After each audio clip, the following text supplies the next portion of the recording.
Our greatest resource is our children.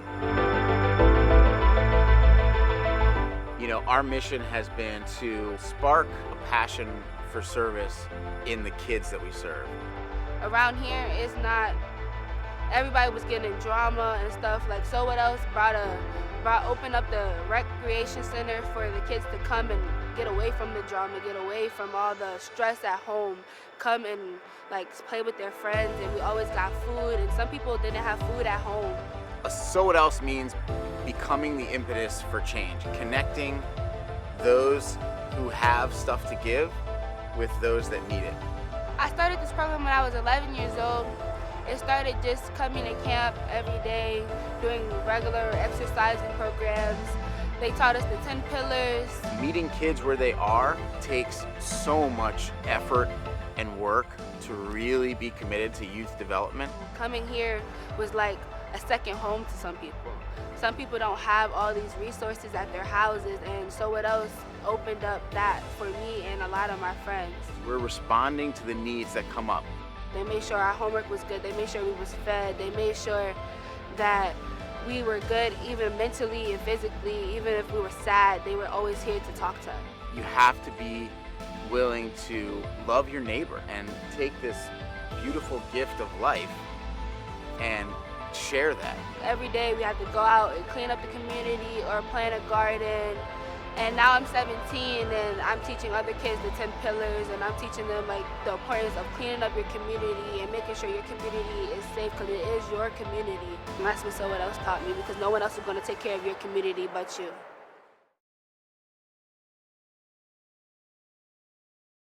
Helping Neighbors, a local nonprofit, went into emergency response mode when the pandemic hit, but now they're busier than ever. We burst into action so fast, and every single staff member to the letter said, whether or not I'm scared to go out and get COVID, basically I don't care. I'm going to go out and I'm going to be on the front line. And that's why you need people that love what they do. They don't need any direction. They're going to go. We assigned one of our emergency directors to call all the places where we serve kids to not only basically cancel classes, but to also say, what will you guys need and how can we meet that need?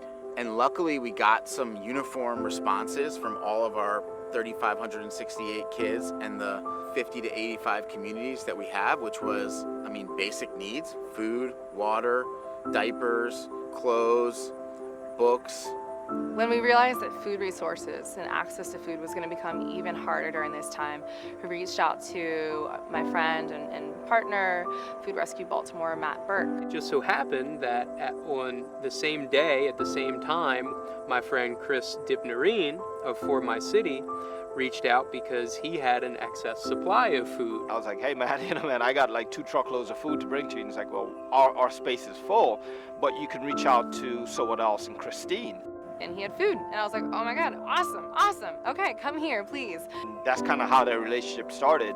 We started in Baltimore. We started distributing to 2 or 3 of her sites. And again, I just kept rescuing more food, and they just kept expanding the needs. We created instantaneously 150 new projects and 150 new partners. I needed an outlet for my food. She gave me, and So What Else gave me that outlet. And we went ahead and did a food drive, and folks from Pedestal Gardens, and then the Extending Outward Network also came too. And everyone was so thrilled at how fresh the produce was. That was really powerful as a nonprofit to be able to make that shift almost on a dime of saying we were doing this after school programming, but we see this need and we see how there's this adjustment. So I think that really speaks to their mission. What else can we do to make people's lives better? We've all really stepped up to the plate on this. We've all put in the work. We've all been there to meet the need, and it's been a really incredible journey in that regard. They trusted the work that we were embarking upon. They trusted the partnership. Once we went down into our communities and we did our neighborhood distributions, the 15 or 20 kids that we were serving turned into the whole neighborhood. Their grandma, their friends, people in need. And then we coordinated out deliveries to the Food Project, which is a partner of So What Else, and Volunteers for America. We helped their shelters. And then once we started getting the Rouge meals, we also started doing deliveries for the homeless. The people we serve are at risk. They're in need to begin with. So that's now amplified. COVID just makes everything worse. It's just like like throwing a match on a fire. As I got involved here, I found it more and more satisfying because I was actually having direct contact with people who needed immediate, urgent help. You're basically seeing these families at their lowest point in time and trying to help them make things a little better. A lot of my brothers and sisters, they lost their jobs and they had no money to feed their families.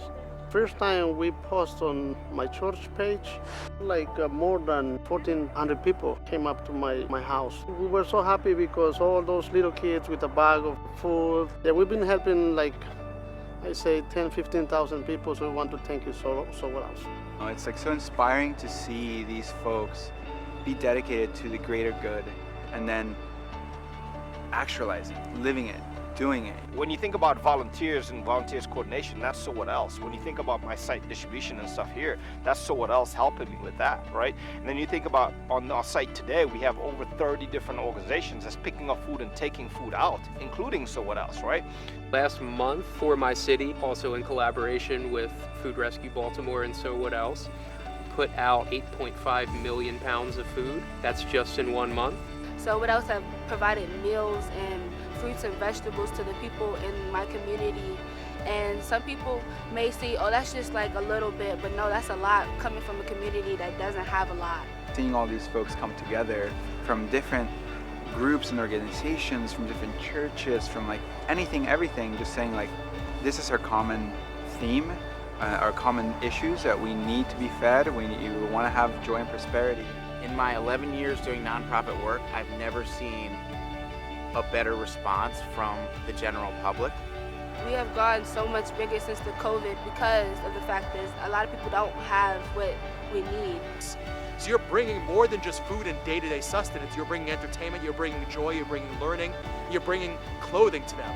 So it becomes a relationship, not a verbal relationship, but an implicit relationship of, mind and spirit and sharing together to combat the pandemic in, the holistic community sense that I think we strive for.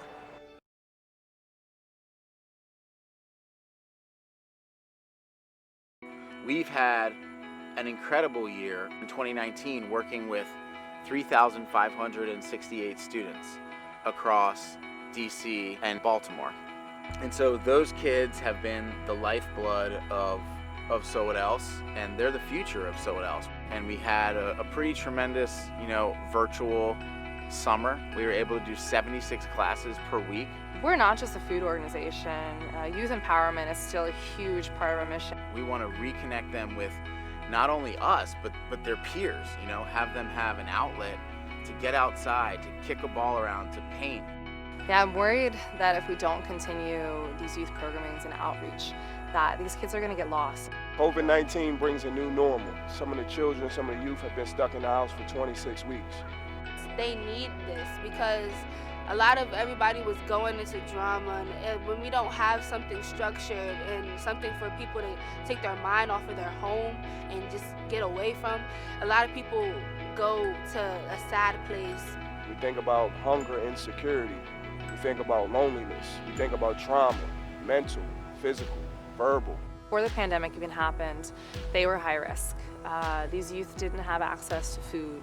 Our support was bringing in after-school meals for them, access to homework support, access to social emotional health. As we meet the youth where they are, it's going to be challenging for us as mentors, because this new normal is challenging for us all. But powering together with people that are compassionate, dedicated, and consistently involved in the community makes it a lot easier to meet the need. And so the big challenge becomes what's going to happen with these kids in 2021. And so having support from our community means that we will be able to attack the needs of kids. And without that, you might have eating disorders that are going to pop up, different gang influence that's going to come more into those areas. I've been homeless, I've been in a shelter, I've not had any food to eat. I understand how it feels. I want to be able to not let that happen to anybody else. So when we think about our youth, we have to play the role in standing in the gap and being those resources. The best thing you can do for a kid is be there.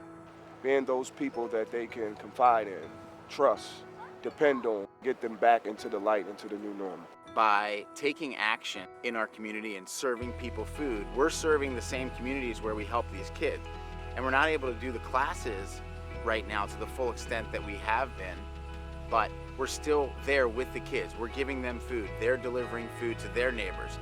They're emulating the work that we're doing, and this pay it forward spirit is, spreading out. It touches me the most seeing how the youth, the young adults have stepped up, and young adults that have gone through our training processes and come to be youth leaders. The whole mission of So What Else is to give that strength of service to our children so that our kids can become humanitarians, can embody that humanitarian spirit so that this thing continues on after we're gone. These kids need us more than ever.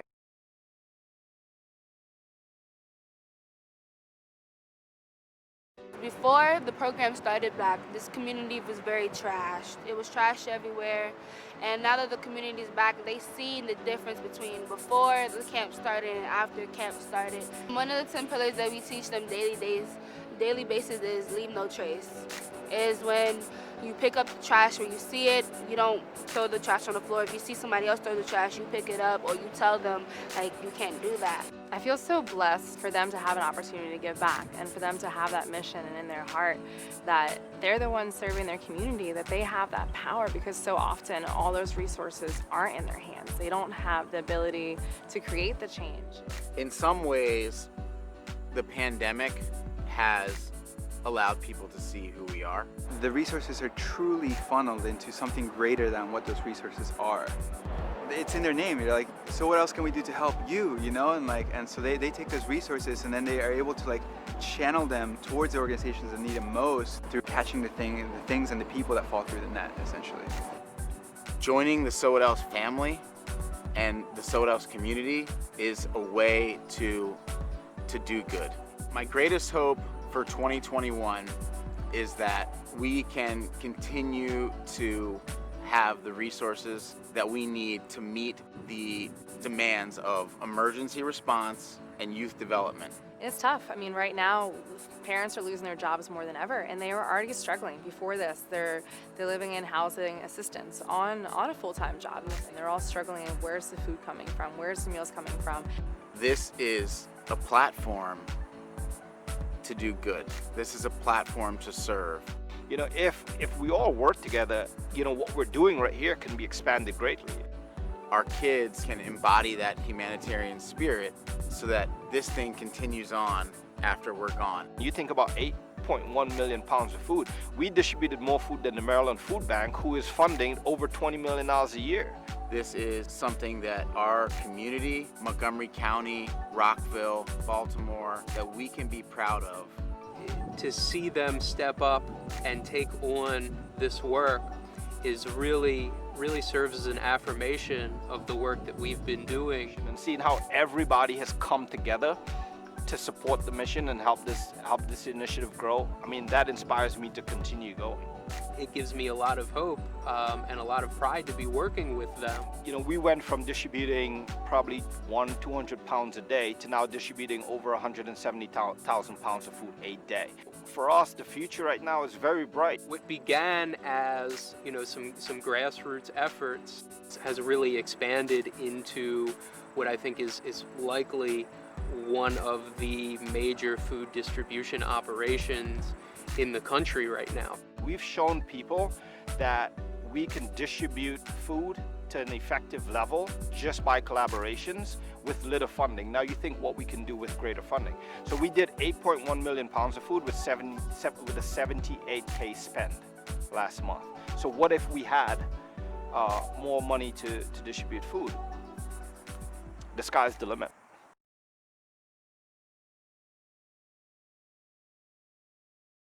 This is definitely an organization that then has successfully created partnerships with other nonprofits, with other organizations, which is, I think, another thing that other organizations lack. We're not an umbrella foundation. We're on the ground and we make it happen fast. And you have an organization that's partnered with probably 8 or 10 different organizations that are 100% volunteer driven, and we're delivering more food than a paid network. Everybody's coming from their own background and they have their own lives that they've led up until the point that we hand them a box of food, and that helps them get through the week. Whenever I've been hungry, I'm like, I get to eat this food. I was like, yo, everybody can relate to that, man. Go have it, you know, have fun. Here's another one, you know? So What Else always says, how can we help? And growing up, no one ever asks, how can we help you? We realize that the nonprofit world and serving the public means responding to need. The goal of a nonprofit is to work yourself out of business in a way, to fill the need as it's needed. Going back to our empowerment and the question of, so what else can we do to help? Not to be a consistent aid, but to empower help. Now you have the tools to feed yourself. Now you can know what resources are local. We've been constantly moving because of that mission, and so as someone reaches out with a new need, how to set them up with that, so then, okay, they got the skills, they don't need us anymore. We can go on to other problems. We rise when other people are lifted up. It's not a zero-sum game. It's a gift to be able to receive, but it's a big blessing and gift to be able to also give. Martin Luther King said, we don't all have money, we don't all have power, but we have some time that we can serve and give back. I love seeing that others are giving back to their community, and I can step away from it. It's not my project, it's community, uplifting the community. So many people in our communities want to give, they want to do good. It's how do I do that? Give a hand, a physical hand. They always need more volunteers and more helps. When you give your time, your energy, your love, your funds to So What Else, you can feel really good about it.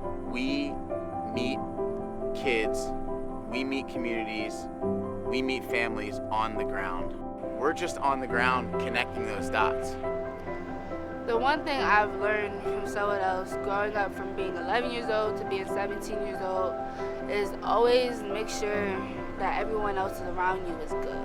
The one thing every kid says about So What Else, they feel great when they see those orange shirts. It means that love, compassion, listening, mentorship is coming.